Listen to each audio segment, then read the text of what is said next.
नमस्कार, आपके साथ मैं हूं साक्षी जोशी और आप देख रहे हैं सुबह की ब्रेकिंग न्यूज। और इस वक्त बड़ी खबर यूपी के गाजियाबाद से है, जहां सोमवार रात हुए हमले में घायल पत्रकार की मौत हो गई।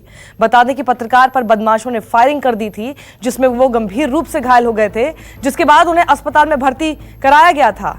इस मामले में पुलिस ने 9 बदमाशों को गिरफ्तार किया था और बताया जा रहा है कि पत्रकार ने भांजी के साथ छेड़छाड़ की शिकायत दर्ज की थी, जिसको लेकर गुंडों ने उन्हें धमकी दी थी। इस मामले में लापरवाही बरतने के आरोप में थाना इंचार्ज को सस्पेंड कर दिया गया है। हमारे साथ पवन मिश्रा जुड़ गए हैं। पवन, एक पत्रकार ने अपनी जान गंवा दी लापरवाहियों की वजह से और सिर्फ एक आदमी सस्पेंड हो जाता है।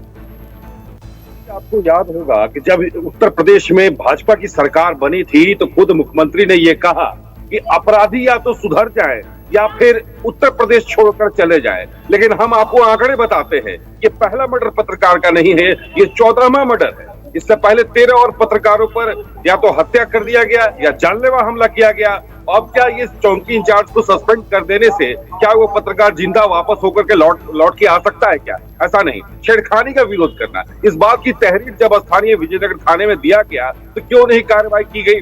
अब जब कार्रवाई दावा ये किया जा रहा है कि 9 लोगों को इसमें गिरफ्तारी इसमें दिखाया जा रहा है, यानी आप कानूनी लेट लतीफी है। आगे चलकर इनको जमानत तो मिलना तय है, चाहे 3 महीने बाद मिले या 6 महीने बाद मिले। लेकिन प्रदेश में इस तरह की जो क्राइम की जो लगातार वारदात यहाँ पर होते जा रही है, आखिरकार कंट्रोल क्यों नहीं हो रहा है? हर वारदात के पर जो है एसएसपी को क्यों संज्ञान लेना पड़ रहा है? एसपी सिटी को संज्ञान क्यों लेना पड़ रहा है? एसएचओ अपने स्तर से क्या कर रहे हैं, चौकी इंचार्ज अपने स्तर से क्या कर रहे हैं, इसके बारे में कोई जवाब नहीं है। चेन स्नैचिंग की वारदात, आपको हम बता दें कि पिछले हफ्ते जो है एक महिला के साथ चेन स्नैचिंग की वारदात हुई। महिला बुरी तरह से घायल हो गई। जब उसने पीसीआर कॉल किया, पीसीआर मौके पर पुलिस 20 मिनट देरी से पहुंचती है। तो आप सहज अंदाजा लगा लीजिए कि प्रदेश में क्या हो रहा है। ये गाजियाबाद की घटना है, यानी दिल्ली से सटे गाजियाबाद की ये घटना है और गाजियाबाद एनसीआर में आता है और इतनी बड़ी घटना हो जाती है। क्या एक सस्पेंड करने से, पुलिस वाले को सस्पेंड करने से क्या मृतक पत्रकार के परिवार वाले को क्या इंसाफ उसमें मिल जाएगा? ये तो तय नहीं है। जिस महिला के साथ बिल्कुल पवन, अपराधियों का तो पता नहीं उत्तर प्रदेश छोड़ के जाएंगे कि नहीं जाएंगे, लेकिन बहरहाल पत्रकार सिर्फ उत्तर प्रदेश नहीं, ये दुनिया छोड़कर चले गए हैं। इस पर आगे क्या कार्रवाई होगी लोगों पर, यह भी देखना बाकी है। पवन, शुक्रिया हमारे साथ जुड़ने के लिए आपका। महाराष्ट्र में दूध उत्पादक किसानों का प्रदर्शन जारी है। दूध की खरीद मूल्य बढ़ाने की मांग को लेकर सोमवार से किसान आंदोलन कर रहे हैं। इस मांग को लेकर आंदोलन तेज होता ही नजर आ रहा है।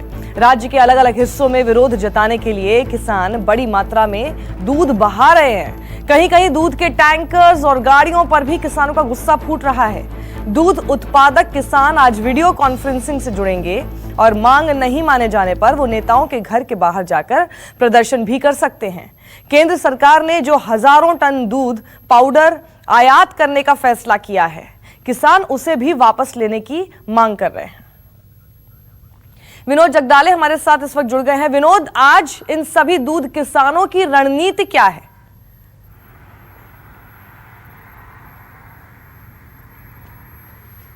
देखिए साक्षी, कल बैठक हुई थी। 2 जो संगठन है इस दूध आंदोलन में उतरे थे। एक स्वाभिमानी शेतकरी संगठन, जो पूर्व सांसद राजू शेट्टी उनकी पार्टी, वो उतरी थी। किसान सभा और दूध उत्पादक संघ जो किसान है उनके ये लोग थे, ये मैदान में उतरे थे। और कल बैठक हुई मंत्री के साथ, दूध मंत्री के साथ, लेकिन उसमें कोई नया फैसला नहीं हुआ, जिसके चलते अब आंदोलन जारी रखने का फैसला किया गया है। लेकिन सांसद राजू शेट्टी के कार्यकर्ताओं ने जो कल आंदोलन किया था सांगली और कोल्हापुर में, ऐसा आंदोलन आज शायद देखने को नहीं मिलेगा, क्योंकि उनकी पार्टी ने ये कहा है कि हम सरकार को अगले महीने की 5 तारीख का समय दे रहे हैं, 5 अगस्त तक का। तब तक सरकार ने इन दूध उत्पादक किसानों के लिए फैसला लेना जरूरी है। लेकिन किसान सभा और दूध उत्पादक शेतकरी संगठन जो है वो अब इस आंदोलन को जारी रखने वाली है और ये आंदोलन आज अहमदनगर और अन्य इलाके में भी देखने को मिलेगा। साफ तौर पे इनकी मांग है कि 10 रुपए प्रति लीटर जो अनुदान है, जो कॉम्पनसेशन है, वो दूध उत्पादक किसानों को मिलना चाहिए। 46 लाख दूध उत्पादक किसान फिलहाल महाराष्ट्र में है, जिनकी हालत काफी नाजुक है। हमें जो दूध मिलता है वो 52 रुपए प्रति लीटर गाय का दूध मिलता है, लेकिन इनसे जो खरीदारी हो रही है वो प्रति लीटर 18 रुपए हो रही है। एक मिनरल वाटर की बिल्कुल बॉटल विनोद, जो होती वाजिब है, 1 लीटर बात की, है कि 52 रुपए का तो हम खरीद रहे हैं, लेकिन किसानों की जेब में सिर्फ 18 रुपए आ रहे हैं। तो बिल्कुल वाजिब बात है और सवाल भी उनके वाजिब है। अब देखना है कि आखिर सरकार किस तरह से एड्रेस करती है। शुक्रिया हमारे साथ जुड़ने के लिए आपका। और पंजाब के किसान एग्रीकल्चर अध्यादेश का विरोध कर रहे हैं। बरनाला में भारतीय किसान यूनियन लखोवाल ने केंद्र सरकार के खेती ऑर्डिनेंस एमएसपी खत्म करने की कोशिश, डीजल के दाम में हो रही बढ़ोतरी को लेकर ट्रैक्टर मार्च निकालकर अपना विरोध जताया। इस मार्च में बड़ी संख्या में किसान अपने ट्रैक्टर लेकर शामिल हुए। हालांकि जिला प्रशासन ने ट्रैक्टर मार्च को अनाज मंडी में ही रोक दिया। प्रदर्शनकारी किसानों ने खेती ऑर्डिनेंस वापस नहीं लेने, एमएसपी को खत्म करने और पंजाब के बिजली विभाग को अपने हाथ में लेने की कोशिश करने पर केंद्र सरकार के खिलाफ सड़कों पर उतरने की चेतावनी दी है। वहीं किसानों के मुद्दे पर पंजाब में अकाली दल प्रमुख सुखबीर बादल ने हुंकार भरी है। एग्रीकल्चर ऑर्डिनेंस में फसलों की एमएसपी को लेकर बादल गांव में उन्होंने किसानों से मुलाकात की और उन्हें यह भरोसा दिलाया कि पंजाब में एमएसपी को खत्म नहीं होने देंगे। किसानों की मांग को लेकर सुखबीर बादल केंद्रीय कृषि मंत्री से मुलाकात भी कर सकते हैं। सुखबीर बादल ने कहा है कि अगर केंद्र सरकार उन्हें दिए गए एमएसपी और खरीद के आश्वासन को तोड़ती है तो अकाली दल चुप नहीं बैठेगा।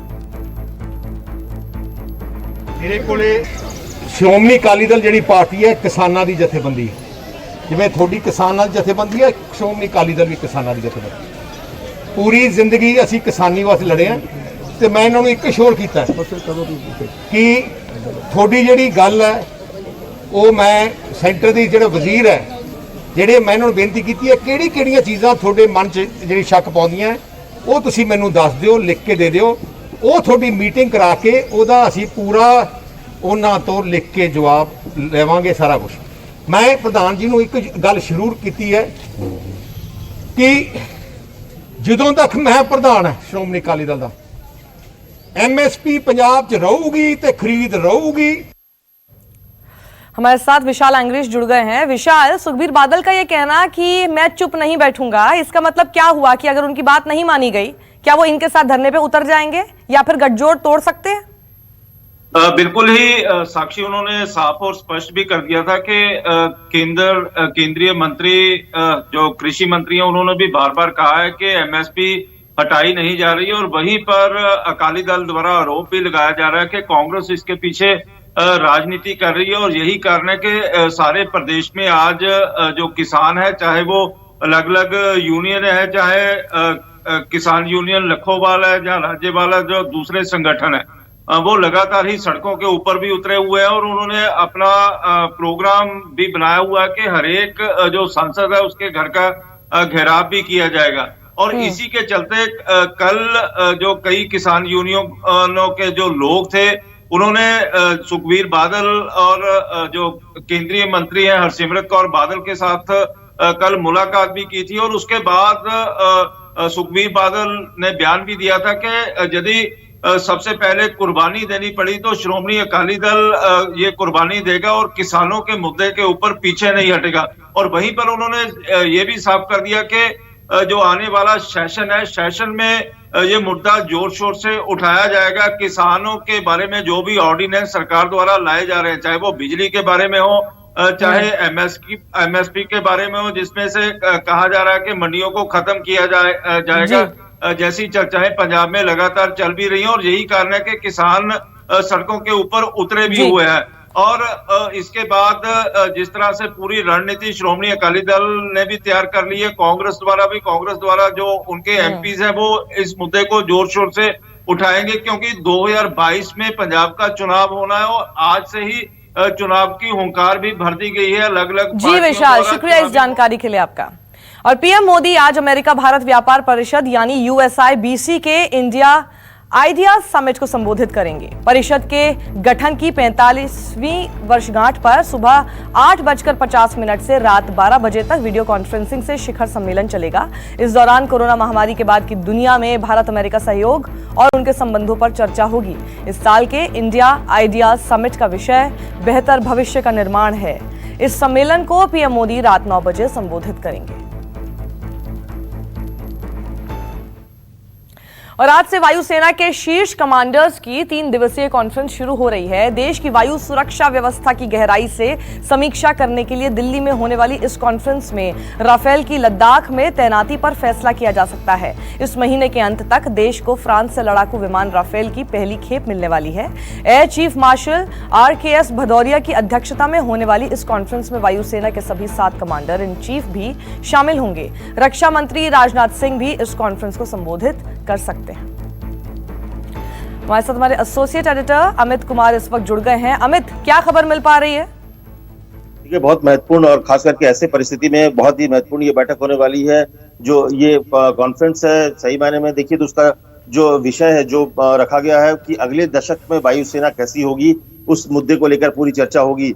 सबसे बड़ी बात की 29 तारीख को राफेल भारत आ रहा है अंबाला में। जो राफेल की का जो डिप्लॉयमेंट होगा, फ्यूचर डिप्लॉयमेंट होगा, वो कहां पर होगी हो सकता है, उस पर चर्चा होगी। इसके अलावा जो तैयारी है वायुसेना की, खास करके अगर आपको याद हो तो लद्दाख के आसपास अपाचे को लगाया गया है, हेलीकॉप्टर्स को, तो कहां पर डिप्लॉयमेंट होनी चाहिए जो स्ट्रेटेजिकली आपको बहुत अच्छे से होगी। इसके अलावा जो वायुसेना की तैयारी है, ऑपरेशनल जो तैयारी है, उसके बारे में समीक्षा की जाएगी। तो 3 दिन की जो बैठक है, 3 दिन का जो मंथन है, उसको इस लिहाज से महत्वपूर्ण माना सकता है कि जो चीन की सीमा के आसपास और जो पाकिस्तान की सीमा के आसपास ये 2 जगह किस तरह का फ्यूचर में डिप्लॉयमेंट होना चाहिए, मिराज से लेकर तमाम नए जो प्लेन जो एयरफोर्स की ताकत है, उसको पूरी समीक्षा की जाएगी। जी अमित, शुक्रिया इस जानकारी के लिए आपका। और राज्यसभा के लिए चुने गए नए सदस्यों का आज शपथ ग्रहण होगा। सुबह 11 बजे राज्यसभा के सभापति चेंबर में सदन के नए सांसदों को शपथ दिलाई जाएगी।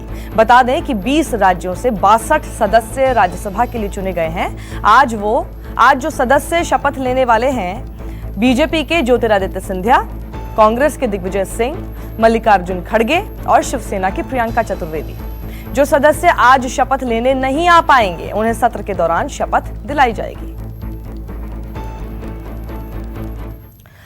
राजस्थान के चर्चित भरतपुर रियासत के राजा मान सिंह हत्याकांड में आज दोषियों की सजा का ऐलान होगा। मथुरा की कोर्ट ने इस मामले में 11 पुलिस कर्मियों को दोषी करार दिया है। 21 फरवरी 1985 को पुलिस की फायरिंग में राजा मान सिंह की जान चली गई थी और इस मामले में 35 साल बाद जाकर फैसला आया है।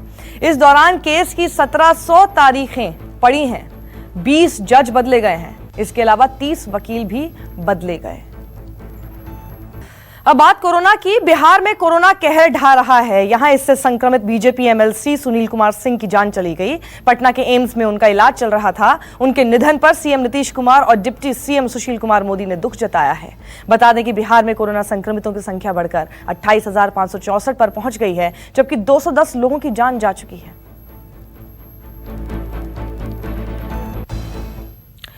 राजस्थान में जारी सियासी संग्राम के बीच एक बड़ी खबर आ रही है और सूत्रों के मुताबिक सचिन पायलट ने विधायक गिरिराज मलिंगा को लीगल नोटिस भेजा। मलिंगा ने पायलट पर आरोप लगाया था कि उन्हें कांग्रेस छोड़ने के लिए 35 करोड़ रुपए का ऑफर दिया गया था। अब पायलट ने मलिंगा को गलत और दुर्भावनापूर्ण बयान देने के लिए नोटिस भेजा है। सुप्रीम कोर्ट आज विकास दुबे एनकाउंटर मामले में कमेटी को लेकर आदेश पारित करेगा। हाईकोर्ट के रिटायर्ड जज से चल रही जांच पर सवाल उठाया गया था, जिसके बाद सुप्रीम कोर्ट में अपील की गई थी। सुप्रीम कोर्ट अपनी निगरानी में विकास दुबे एनकाउंटर मामले की जांच कराए, जिसके बाद सोमवार को यूपी सरकार ने कोर्ट के कहने पर कमेटी में एक सुप्रीम कोर्ट के रिटायर्ड जज और एक रिटायर्ड पुलिस अधिकारी को शामिल करने पर सहमति जताई थी। नमस्कार, मैं हूं मानक गुप्ता। अगर आपको हमारा ये वीडियो पसंद आया हो तो इसे लाइक और शेयर जरूर करें और हां, हमें सब्सक्राइब और फॉलो करना ना भूलें ताकि आप देश और दुनिया की कोई खबर मिस ना करें। तो जुड़े रहिए हमारे साथ और देखते रहिए News 24।